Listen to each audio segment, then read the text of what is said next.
You see, the story I'm about to tell you happened in a place not too far from my mother's compound in Umudim, a quiet but proud village, tucked between the red hills of southeastern Nigeria. I was a much younger man then, working as an apprentice tailor under Uncle Nadozi.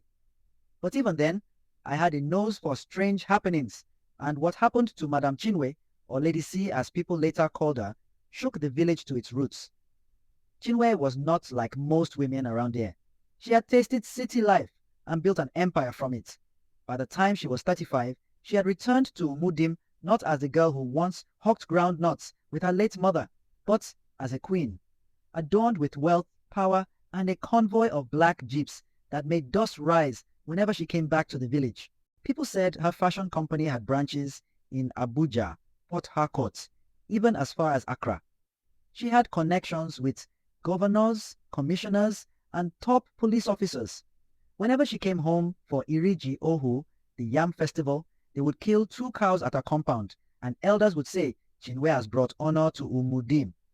But as they say, Egbe Belu, Ugo Belu, let the kite perch, let the eagle perch, but if one says the other should not perch, may its wings break.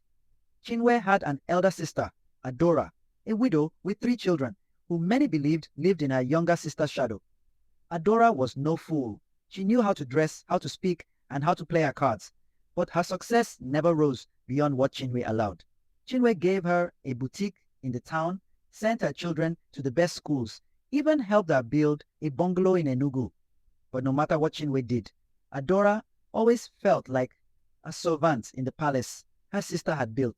One rainy Thursday, I was sitting in front of Uncle Nadozi's shop, patching a customer's shirt, when I saw Adora's car pass by. She hardly came to the village, except during Ofala, but that day, she came straight to Chinwe's compound.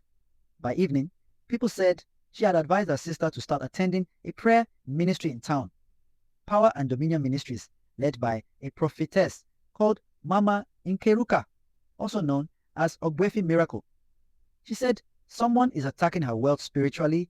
Mama Uzomaka told us that night during Moonlight Talk. They want her to fall from glory. At first, it made sense. People in this land fear spiritual arrows more than bullets. Chinwe began to attend the ministry, and within weeks, she stopped entering the village without first calling her pastor. She would bring her offerings in black polythene bags, tithe, seed of elevation, covenant sacrifice.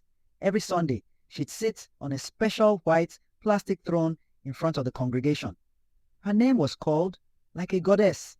Our benefactor, Her Excellency Lady C. Long ago, in the heart of the African wilderness, there lived a mighty lion who ruled over the jungle with pride and power. Every animal feared him, for his roar could shake the trees, and his strength was unmatched. One day, the lion made a royal decree. From now on, every animal must pay tribute to me. The stronger you are, the more you must bring me. I am your king, and I must be fed. The jungle fell silent. The deer, the zebras, the monkeys, all nodded in fear. No one dared to refuse the lion's command. But deep in the woods lived a slow, old tortoise. He was not strong nor fast, but he was wise, wiser than any other creature in the jungle.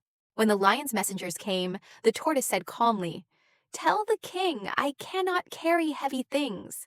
I am small and weak. How can I pay tribute?" When the lion heard this, he was furious. "If you won't obey my law, you must be punished," he roared. The tortoise slowly walked to the lion and looked up at him. "Mighty king," he said, "you claim this jungle is yours. But may I ask, do you have the papers to prove you own it?" The animals around gasped. No one had ever dared to question the lion before. The tortoise continued, "Let us ask the wisest creature in the jungle, the old elephant. Let him judge what is fair." The animals gathered beneath the great baobab tree, where the elephant lived. The wise elephant listened to both sides, then said in a deep voice, "The jungle does not belong to one. It belongs to all. A true leader does not demand tribute. A true leader protects and listens." The lion lowered his head in shame. For the first time, he saw the power was not about fear. It was about fairness. He turned to the tortoise and said, "Forgive me, wise one." From today, there will be no tribute. Instead, we will all share the jungle and care for it together." Peace returned to the jungle, and the tortoise, once slow and small, became the most respected advisor in the land.